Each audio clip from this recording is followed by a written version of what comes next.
All right. Welcome everyone to today's live stream. I'm Dani Brown. I'm here with two very friendly faces with Dr. Phil Boucher and Lauren Tancredi. If you've been around here for a while, you've probably seen them. We love these two, and we're happy to be here today talking about something new, mastering leads, mastering lead management. So we're excited to jump into it today, but first, we'll kind of give a little intro on these two. So I'll give mine and then I'll let you guys introduce yourselves as well. So both Phil and Lauren are major entrepreneurs and expert in this DPC community. And we're so happy to have their knowledge and wisdom and this new product that we get to talk about today. So Lauren, do you want to go first and introduce yourself? Sure. Like Dani said, my name is Lauren Tancredi. I have been in the membership medicine and direct care space since like 2007. And so I like to think of myself as one of the first users of Hint back in 2013 when I was putting my clients on it. So seen a lot of what you guys are up against in the billing and the sales and the marketing side of things, and have been consulting in the space as well, understanding some of your challenges, which led me to meet Phil along the way. Phil, I'll pass it to you. Yeah, so Lauren and I actually met for the very first time under a umbrella at the Hint Summit in San Diego 2 years ago, and started talking about vans because I have 6 kids, so we have a big van, and Lauren had a van that she lived in and road tripped around the country in. And so that kind of sparked our discussion while it was raining outside in San Diego. And then we've just had the opportunity to collaborate and work together in the direct primary care space in so many different ways. I'm a pediatrician. I've been in direct primary care for almost 3.5 years now, started a practice in Lincoln, Nebraska. And so kind of get to see that side of the space of like actually being in practice and the challenges that come from being a business owner and also a clinician that practices and takes care of patients. And if you know anything about Phil, he's kind of like a marketing master, which is why I'm so interested in like combining forces with him, because he's really good at marketing. And frankly, I would take on the sales hat. Like I love doing sales, even though I hate to think that I'm a salesperson, and have been really great at helping coach and support people through that process. And I figured like, if he's got the marketing side of things and I can help with the sales side of things, like we could help actually like amplify your superpowers to really help your practices grow. And that's kind of how we started working together on PractOS. Awesome. Well, this is perfect because there's, probably no one out there that struggles with marketing or sales, right? So I think we could all benefit from kind of jumping into this. Let's talk about let's start with some of the challenges that we've seen in the many practices that we've talked to. So, people are finding out about your practice. They inquire in some form or fashion. Either they're calling in, they're just having a conversation. Then what? Right. I think that's the big challenge, because most direct primary care practices, it's just you, or you have one or two staff members. They may be present or they may be virtual. And so managing all of the incoming can be really challenging, because not only are you taking care of patients, you're getting messages about the things that they need, but then you're having people that are calling, or they're filling out a form on your website, or they are texting you or emailing. There's just a lot of incoming channels. And then to make sure that you keep growing your practice and not just stay stagnant where you're at, but to keep growing, you have to make those touch points back. And I think that's one of the struggles that I realized early, and then have seen with a lot of practice owners that I talk with, is that it's really challenging to keep track of all of those people that have reached out and the specifics of why they reached out to you. And they might be at the point where they're just learning. They might not really need anything at this moment. Moving them from the place of, okay, I'm aware of your practice, I'm not ready to sign up, to I'm aware of your practice and I need your help now, or I'm aware of your practice and I don't need your help, but I'm ready to sign up so that when I do need your help, we've already got things lined up and everything along those lines. So I think that's one of the biggest challenges that I think practice owners face. And that's why we came up with this as a solution, because we felt it ourselves. Lauren on the sales side of helping practices to actually get people to go into their Hint and, actually like sign up on the Hint registration page, and me trying to get people to actually like hear about the practice, understand it, take enough initiative to reach out to make that first point of contact and then take them through all those points of contact. So I'll let Lauren kind of talk through, what we came up with for lead management. But I think those are one of the big problems that practices in the direct primary care space face. Yeah, I think you're spot on, Phil. And typically when I was working at Hint and helping coach people with their growth of their practice, I asked what their single greatest struggle was. And it was always, my marketing isn't working. And like Phil said, like, I honestly would say that it's probably not your marketing that isn't working. It's just not working optimally for you, right? And so capturing leads and making sure that they're nurtured and converted is one of the single greatest challenges that so many of you have. So if you feel like this is a pain point, you're totally not alone, right? So whether you're, like Phil said, like starting, have a wait list, looking to convert, you really need to capture and nurture people to educate them on what DPC is. Because so many of you have shared with us, like, I have to explain this thing. There's a hurdle around education that needs to happen. People don't know what DPC is. And then when I ask them for money, it's like they're a deer in headlights. Like they had no idea. And you can solve for some of that by using your marketing as a tool in your voice, right?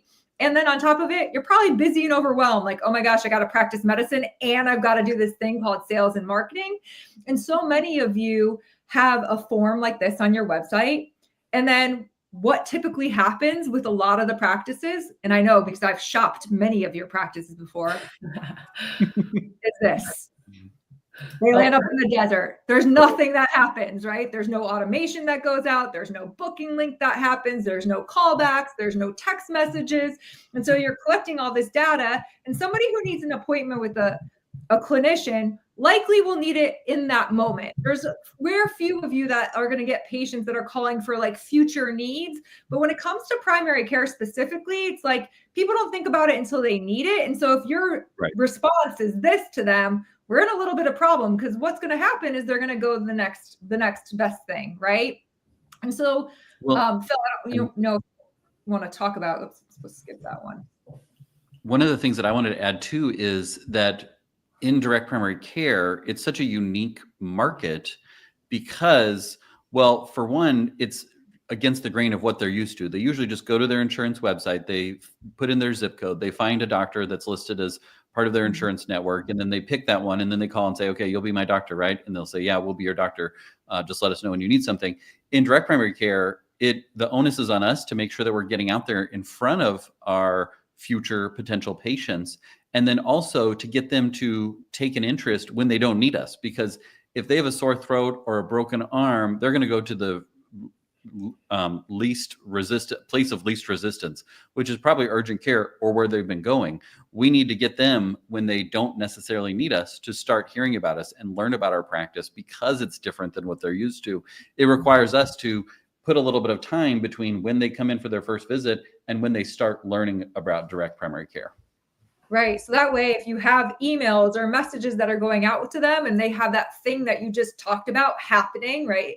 I know Phil does a lot of like videos around what he's hearing in clinic, right? And then all of a sudden your kid gets the thing that Phil just showed you on his Instagram. They're going to be like, oh, I need to go to that guy, or, oh, I just got an email about that. That's who I should be calling for this message, right? And so, really it's about you collecting and nurturing people. And so in the case of, when we're helping people launch DPC practices, or you're in the launch part of your practice, like really collecting that information and creating this nurture sequence so that you can have people ready to come in for a meet and greet or book a call or pre-register them, so that when you open up your practice or when those people are ready, it's an easy conversion, right? And so, one of the things that we're able to do through PractOS, which is a CRM, right? And so for those of you who don't know what a CRM is, I like to think of it as your EMR, but for your sales and marketing efforts, right? CRM is a customer relationship management tool. It's where we can keep all of our notes on clients. We can see where they're coming into us. So if we're spending hours on Instagram and it's not generating leads for us, then it will help drive our decision to use our marketing time and effort somewhere else, which is also important. But we can do things like create QR codes, like the one that you see on this business card. So when anybody ever scans it, there's a specific form for them to fill out. So we know, hey, my business cards are working or my flyers are working. Phil, anything you want to add on that piece? No, I think what you want to do, like, so the way that we use this, for example, our biggest event every year is we go and have a booth at the Baby Expo where parents get baby crap and like free baby crap and learn about baby crap and all the different baby things. They go to this. It's important, okay? It's important, right? They need more free onesies. Like I need more free t-shirts. They need more free baby onesies. But at that event, what we do is we give them something tangible, a baby book. This is a book that we give to all our new families. It's called Baby 411. We want you to have this so that when you have questions, you have a reliable resource. In order to get that book, all the parents do is on their phone, because everyone has a phone, they scan the QR code, they put in their information, and when their baby is due, and then we hand them the book. And what that does is it captures all their information. They take this tangible thing home that they can put on their bookshelf and they'll remember, and maybe we'll have a little logo or something on that, like so that they remember to look for us. But then in the process, we can start telling them about our practice. And it's not going to be, hey, book a meet and greet, hey, join in my practice. It's going to be, hey, here's one thing that you didn't think about that you should plan for when baby arrives. Or this is the thing that parents don't realize the first night in the hospital that I want people to know about in advance. And so that QR code that links to our CRM allows us to make a bunch of touch points over the coming weeks with that person that was getting a bunch of baby crap that certainly threw most of that baby crap away. I mean, you've all gotten the swag at all the events, right? Like most of it goes in the trash, or eventually somebody's like, I'm going to throw this away. But what it does for us is it allows us to say this family is due in September. This family is due in April. This family isn't expecting right now, but has a 2-year-old at home. We're going to create a way to get in front of them on a regular basis to tell them how our practice works, what we do, and how we do things differently than they've previously done. And it's our biggest event every year in terms of new patient signups, because we're able to tell them over the course of weeks what our practice is like and what they can expect, and maybe how things are different than what they were expecting when it came to their baby's arrival and the way that we do newborn home visits. Those are all different things that we're able to tell them over and over again without having to have them come back to our booth multiple times or try and get them, to pay attention to us. We're able to just get out in front of them. Yeah, that's really great. Okay, as we jump into this pipeline view, I think this is really important, but I think I want to call out that I think many people probably have this pipeline view in their head.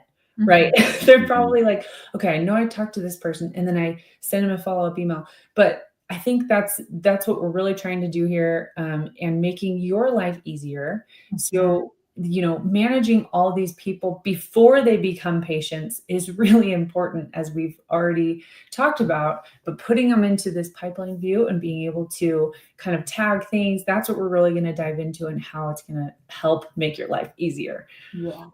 Exactly. I mean, many of you probably either are using sticky notes or spreadsheets if you don't have a like this, and it can get really hard. Imagine like trying to keep track of all of your patients and their health histories without having an EMR. Like literally, that's what it's like trying to normalize the sales and marketing process.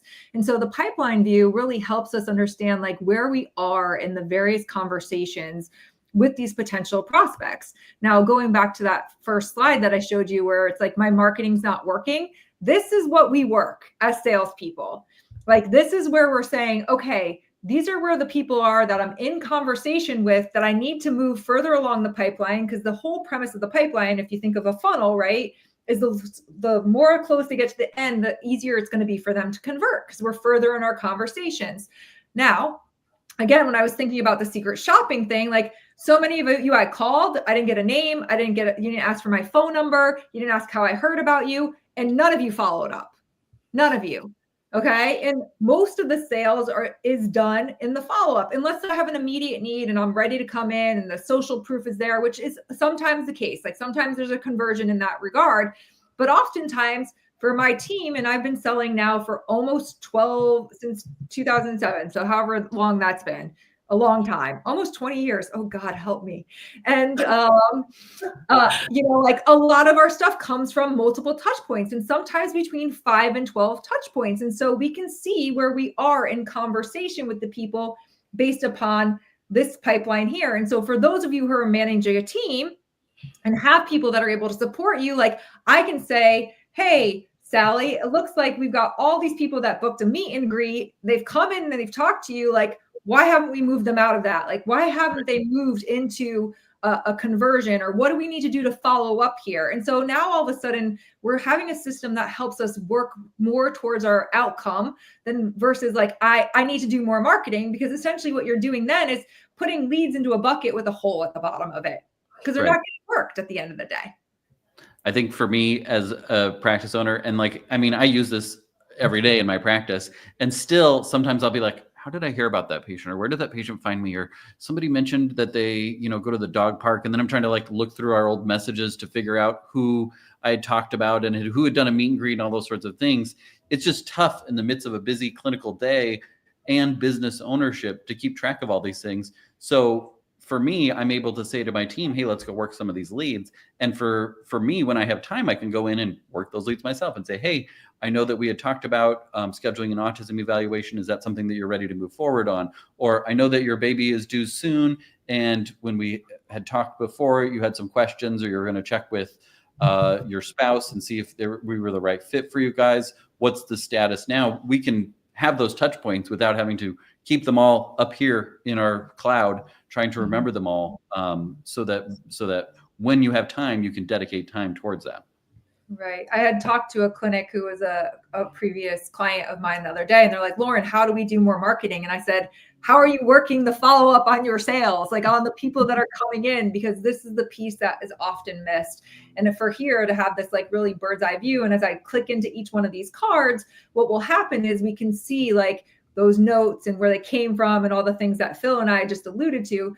But additionally, I want to point out too, is that here it says clinic prospects. So you can have your DPC clinic, and many of you are doing ancillary things like Phil just said, the ADHD evaluations. Some of you are offering aesthetics. Some of you are offering weight loss. So if they have particular interest, you can have various pipelines to know like what are their interests. So I'm not just having these generic conversations about DPC all the time, but I'm really doing it based upon their interest. Because at the end of the day, if we're providing value and services to something that they don't even have a pain point or an interest in, we're going to lose the sale, right? We're not going to get them across the finish line. And so it's really important that we have a clear line of sight of the roadmap that we're taking these prospective patients on. Right. Like if we want more newborns, but we also do autism evaluations. But if I start talking to a patient that expressed interest about an autism evaluation, about how we do in-home newborn visits, you're like, well, that's totally relevant to me. I wanted to get my child evaluated for autism.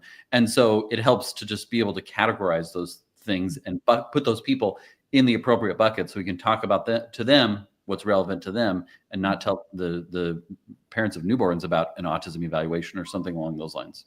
Yeah.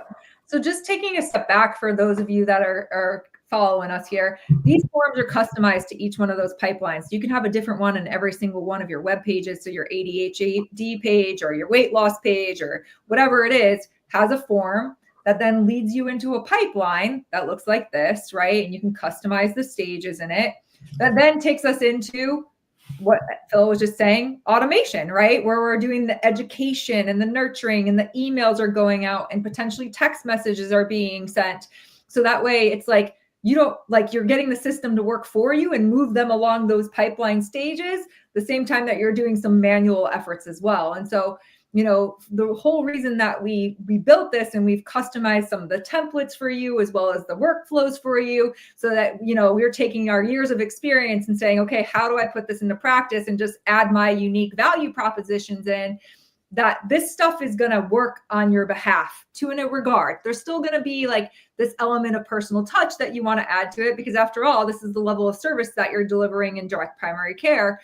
But you can set this up so that the system helps move people through those phases as well. And Phil, you're the automation king, so tell people a little bit about how you work it in your practice. So basically the way it works is we have a baseline layer of touch points that are going out on a regular basis. Somebody scans the QR code at the baby expo, and then every couple of days we send them an email about baby stuff that's relevant to them when they're expecting. And then what we can do is we can say, okay, let's do a touch point of, hey, have you found a pediatrician yet? And they can reply, no, we haven't yet. Well, would you like to come in for a meet and greet? Or do you want to hear a little bit more about our practice? Here's a link to our website, and here's a link to book a meet and greet. You can come into the office. We have coffee, or we can do it virtually if that works better, over your lunch hour, what works best for you. And so we're able to take that baseline layer and then we're adding to it. And so they're already hearing from us about baby stuff, and then we can go above and beyond by letting them know we are taking new patients. It looks like you're due in late May here. We're getting a little bit busy in May. Like, we have some parents that have already signed up in May. So I wouldn't wait too long. I would talk it over. I would check out our website and then book a meet and greet when you're ready, so that you can check that off your list and you can focus on painting the nursery and getting the baby crib set up and those sorts of things, and already have a pediatrician selected. Cool. So maybe one other example of like a really simple workflow that you could use? That one was great, but maybe somebody that's never done workflows before, what's like a simple either onboarding or running a specific campaign? Because those are kind of two different things. Right. So one that we use a lot too is onboarding new people that have joined the practice. So we want to get them a lot of information right away, because a lot of people sign up and they don't know everything that they need to know. And so what we're going to do is we're going to drip them information over the first week when they join our practice, so that they know what number to call when it's 2 a.m. and they're not sure if they need to go to the ER. They're going to know how to book an appointment for a sick visit. They're going to know all the different little nuances of the practice as they go, so that we can say, we've gotten you all the information that you need, and now we're standing by ready to help you when you get started, or when you're sick or you need something, you're aware of how it works. So I think that would be another example of an easy to set up workflow that works well for practices. And this might be just a personal preference, for you, Phil, but do you put videos in those emails? I love doing video. And know. Yeah, you're great at them. I find that people like that, but I don't think that you need to do that. You can customize it to the way that works best for you and what you're most comfortable with. You can also integrate like audio messages. Some people just like to record a quick audio message. So that's another way that you can communicate. Hey, thank you so much for joining my practice. Over the next couple of days, you're going to get some more information about how our practice works. Here's the number to call if you have any questions or concerns. Here's how to book an appointment. Those are all things that you can customize to your preferences and the preferences of your patients, for sure. Yeah, well, and I mean, it's really just an opportunity to add that extra personal touch, because the reality is, I mean, if they're signing up for you, right? For you and your personality, like, it's another way to showcase your personality through those drip emails and videos and things. So I think it's a great idea. You certainly don't have to, but opportunity, right? Yes. Yeah. The whole onboarding process that I've taught and the community is actually mapped out in this as like a bonus, right? So those same things, and which leads me to, I think our next slide.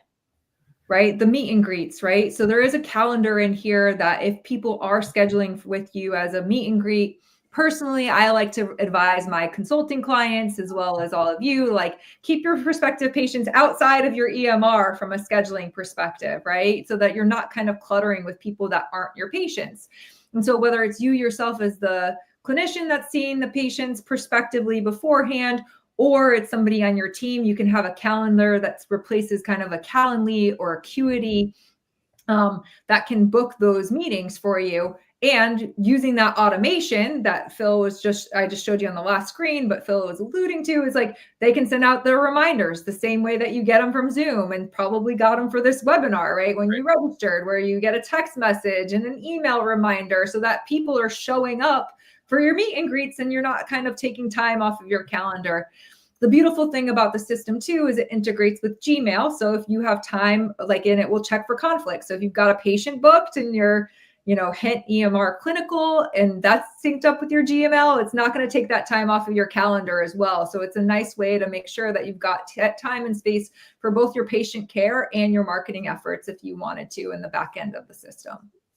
Yeah. Well, the nice thing too, in addition, like, everybody's used to kind of like the appointment reminders and those sorts of things that they get before an appointment. But what you can do is, say they book for next Thursday, you can set it up so that in the meantime, they're getting little nuggets of information about your practice. Because I don't know how many times I've talked with DPC practices who the patient comes in for the meet and greet.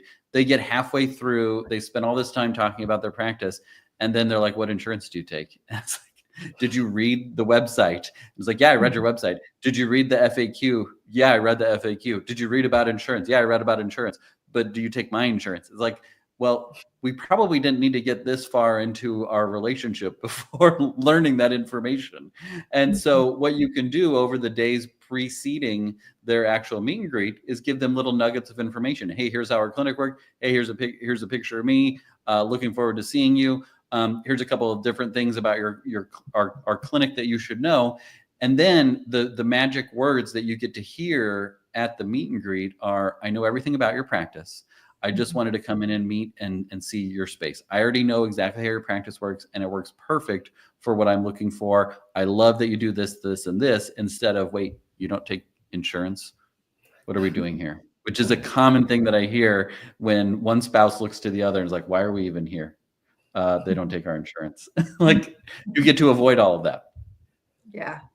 So again, education, the things that you're talking about 100 times on the phone or in your consults can all be taken care of for you through something like this, which also leads to what happens when they're enrolled, right? So those automations for the new patient onboarding, right? That's triggered for most of the practices that I work with through our integration with Hint. So when they enroll online through Hint, what happens is these tags come over the same way those of you that might see them in Spruce and Elation come into the system. And this triggers a whole nother workflow so that they're getting those onboarding emails automatically. Their opportunities already marked as one, and they're pulled out of the pipeline. And there's also an email newsletter feature within the platform, so that if you wanted to only email your newsletter to people instead of exporting it out of a system like Hint and importing it into MailChimp, it's already there. You can use the filters like active membership in order to create communication just specific to the members that are a part of your practice. Yes. And the specific tags are really important, and they show, this is kind of where the magic happens for those campaigns that you're going to be running for your patients. If you're going to do like free sports physicals or something like that, it's going to show you those tags of if they're an active member, what membership, what plan they're on, which is really important information, so you can filter and get those right groups and send messages to the correct lists that are really targeted and ready for that message, right? So those tags are really helpful. Yeah, segmentation is huge, right? We want to be able to match those pain points like we were talking about to the value that you're able to provide and add to people. And yeah, what better way to do it than outside of tags? Right. So a couple questions for you. If you had to estimate, how much time do you think this is going to save a practice? That's a tough question. It is a tough question, because I think a lot of it gets dropped anyways. And maybe Lauren has a specific number of hours, but I feel like a lot of it gets dropped anyways. Like, it's not always just the time. It's also the fact that you feel like, now I don't have to remember to email all those people about the practice after that baby expo that we did last weekend, or that event we did at the gym where we talked about weight loss. I know that there's a baseline level of information going out to them. And so I can sit back and relax a little bit. But then when it comes to actually managing, I'm sure it saves hours per week in just like keeping track or passing napkins that you wrote down somebody's name on and their phone number to try and tell your staff member to make sure and reach out to them about a meet and greet. Lauren, do you have any specific hour thoughts? I would agree with you. I think it's more about the optimization of the marketing that's happening than it is the time that's being saved, right? So many of you are going out there and generating leads and putting forth all of this effort and then not doing anything with the people afterwards. So I think just in terms of like, of course, with like anything, there's a little bit of a beginner's curve. Like, you got to learn a new system. There's somewhat of a setup, which most of it, like, we've got templates for, we can help support you with, and so that you can deploy some of these like tactics really quickly in your practice. And the beautiful thing is, at least for me, like, I know, like, oftentimes, like, my team will write emails, they're using different voices, they're not saying the same thing. So having everything, like, there's snippets you can put in there, there's templates that you can use, like, and there's like a whole little AI tool that can help build out different things for you that really kind of optimizes the time in. So definitely hours in a week, and also makes follow-up really easy because you've got clear structure on where you need to be able to work to better convert the leads that have been generated. Right. Yeah. Okay, another question for you, just to dive into, let's maybe answer this question in two ways. Maybe for somebody that's just getting started and somebody that's just absolutely got this locked in. I feel like the answer could be similar, or it could be different. What is the most important data and or reporting that you think is helpful as you're trying to really get good at mastering your leads? For somebody that's just starting out, I think that, like, say that you're leaving and starting your own practice, I think one of the most important things is, like, who are the people that are going to be my primary, very first patients?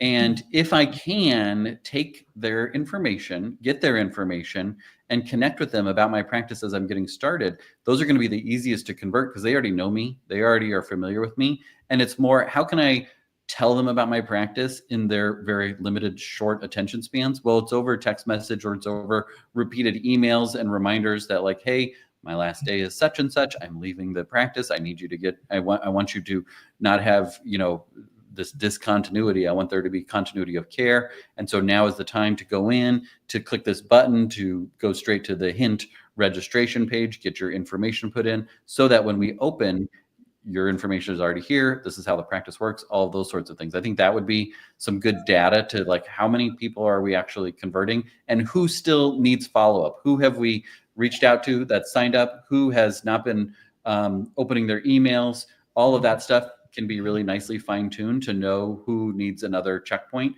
and where we're at with each patient that is coming along. Because when we're talking about a direct primary care practice, I'm taking that huge list of my patients in the fee-for-service model, and I only want a small portion of those to actually come with me, but I want to make sure that the ones that are interested, that are opening the emails, that are clicking the links, are actually taking the time to go and register and sign up. And then maybe, Lauren, what do you think about when it comes to more veteran practices, or practices that are trying to optimize? Yeah, I mean, I think for maybe even any stage of the practice would be like lead source, right? Where are my leads coming in from, so that we can figure out who's converting versus who's not. Like, so many people are like, where should I spend my marketing dollars, Lauren? Where should I spend my energy, right? And it's like, in every market and every demographic's a little bit different. So try a lot of things, but then pay attention to the things that are working, right? And so lead source is huge, from like, how many am I getting? And then all the way through conversion. To your second point, Phil, like, the pipeline you had touched on, like, where are they in the pipeline? Because if everybody's getting stuck in, like, nurture and nobody's converting into book, like a meet and greet or showing interest, like, there may be something broken in your messaging, right? There's something not working here. There's a bottleneck in the systems that we need to evaluate. And so really looking at, like, those pipeline stages, or if everybody's, like, saying no, potentially looking at the person who's selling and saying, I might need some help. Right? It's not me. I'm not the one that's broken. The system is broken. You all are broken. That may be the case. But I would definitely look at those two things. And then from a retention standpoint, like, just being able to, like, retain and keep people engaged, because a lot of times, like, once you get somebody healthy, they may not be, like, as engaged in the practice. And so being able to, like, do that ongoing marketing and nurturing and seeing who's there and, like, opening your emails. And so that piece of things, I would say, like, are probably the top three, but definitely lead source, definitely pipeline conversion from my perspective. So that way, like, so many of you that I've talked to are putting out so much energy from the marketing piece and, like, not seeing the return. And it's like, oh, it's just a little titration that will take you in a whole nother direction. And things like this that help do some of the automation will only support the catalyst of conversion in your practice. I think one thing too is, like, meet and greet conversion rate is a great metric that I love to think about too. If we can get them in, which percentage are going to sign up? And that makes me feel great, because when I look at the schedule for next week and I see the meet and greets on there, I already know before they've even come in that 76% of them are going to convert into members. And that feels really good then to know I've got, new members coming in. And so then I can focus more on just getting meet and greets, because I know that a certain percentage of those are going to turn in to new members. And so I can focus my energy on that specific area. And then to Lauren's point, I can really focus on where are the good meet and greets coming from? Is it coming from social media? Is it coming from events and communities? Is it coming from a referral source that we can then focus in on and continue to optimize in that way? Yeah, that's really great. And getting those meet and greets, if we think of, the communication that happens before the meet and greets, it's really just another chance to kind of show them how your practice works. Mm-hmm. And so, that personalized care, the personalized messaging, it's really just opportunity to kind of give them a taste of what they'll get once they're actually an established patient. So right. Yes, all good things. We could literally talk about this all day, but we maybe shouldn't. Thank you so much for kind of going through all of these different things with us. You guys are so great. And if people want to learn more, we're going to drop where they can find you and learn more, and how Hint and PractOS work together, and how the integration works and all of the good things. So thanks so much for being here, you two. Yeah, thanks for having us. Yeah. Any final thoughts, closing words? Oh. I think from my perspective, the more that we can get more patients to be aware of direct primary care, the better it is for the whole ecosystem. The whole direct primary care movement really just needs more and more people talking about it and hearing about it. And so what we want to do is make it easy and empower practice owners to be able to spend their time talking about DPC and the way that they are able to take care of patients and they're able to grow their practices. And so that's what we're hoping comes from this collaboration and the integration, is that it just gives practice owners more time to focus on sharing about direct primary care to help grow the movement forward. Beautiful. Yeah, I would say the same. And we've only just scratched the surface. There's so much more, but this is like the core foundations of really being efficient and proficient in your sales and marketing efforts. And we've taken lots of years of experience and said, hey, this is the one area I feel like if you can bridge this gap, everything else becomes so much easier and simple for you as you're looking to grow your practice. Absolutely. And having your technology work with you and for you, not against you, right? Yeah. So perfect. Well, thanks everyone that's watching. Thank you to Lauren and Phil. And we hope to get more questions and find out more later. Thanks, guys. Thank you.